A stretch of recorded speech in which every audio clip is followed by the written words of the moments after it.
Okay, so still on diabetes mellitus, we'll begin with looking at prediabetes. We cannot be talking about diabetes mellitus and exhaust it without looking at prediabetes. So we'll talk about prediabetes briefly before we look at the symptoms of diabetes mellitus.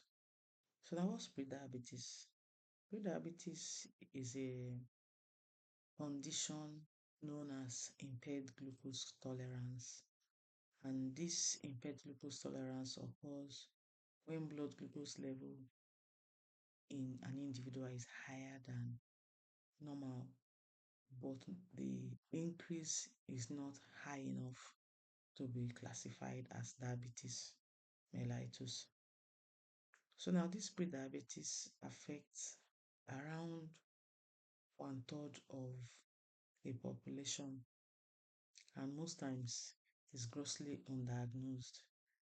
Now what that means is that at least one third of a population of any given society is pre-diabetic. And so it means that if we take 100 persons, for example, from any society and evaluate blood glucose in these 100 persons, at least, at least 33 of them, at least 33 of them, between 33 to 35 of those 100 persons will be pre-diabetic. Now, how? It's because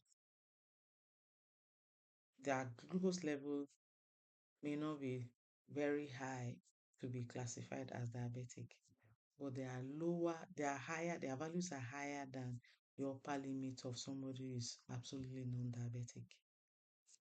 And so this pre-diabetes is highly associated with lifestyle, lifestyle, mainly the diet that we consume and then our level of activity. So for those who consume carbohydrate rich diet, carbohydrate makes most of all the diets that they eat and uncontrolled. Many of these individuals fall into the category of prediabetes. And also those who also consume carbohydrate rich diet and basically live a sedentary lifestyle, no physical activity much, no activity much. For example, you have breakfast loaded with bread, tea, egg, and then you sometimes some of these individuals consume their breakfast at their office table. And as soon as they are done with breakfast on the table, they go ahead with their work until it's time to eat lunch. For some of them, they don't even have the time or opportunity or even getting up to walk around. They sit down right on that table, they have their breakfast, they have their lunch, and then if possible, can even have dinner there or have snack in between lunch and dinner and then get home and have dinner. And then the next day you continue like that. No activity, no exercise. Maybe from the house, you jump into the car takes you to where you are going, from there again back into the car takes you home. That's lifestyle. Lifestyle, diet, and activity. So, do individuals with low activity and with carbohydrate rich diets are usually predisposed to prediabetes. So, the thing is, when the most of the pre-diabetic individuals or pre-diabetic conditions usually go undiagnosed, and most times they're accidentally diagnosed. Maybe when the person presents to maybe a hospital or a laboratory for something else, and they said, okay, let's just check my sugar, and then you find them to be pre-diabetic.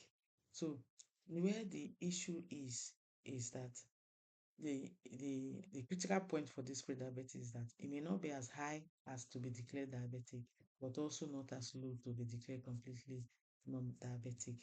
And the risk of developing type 2 diabetes is high in individuals who have pre-diabetes, except it is diagnosed or discovered and then consciously worked on, it can be reversed.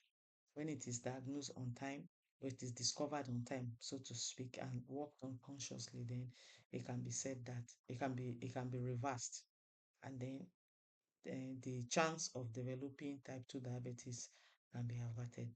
So that's by the wayside. Now we quickly look at the symptoms of diabetes mellitus.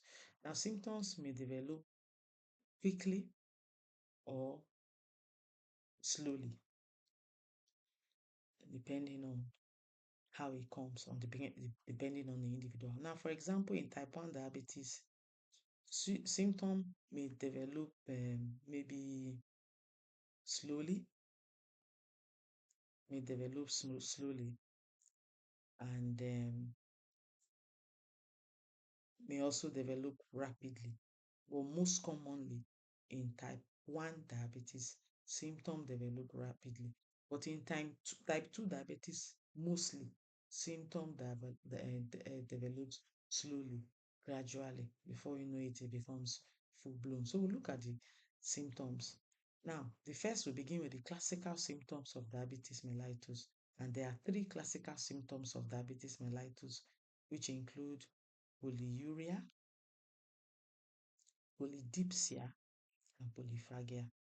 Polyuria, polydipsia, and polyphagia. Now, in polyuria, what it simply means is frequent urination.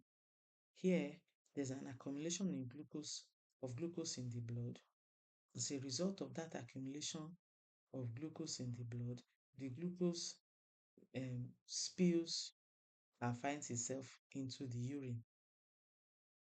And normally, what happens with glucose is that where glucose is driven into, naturally, water is also driven in there.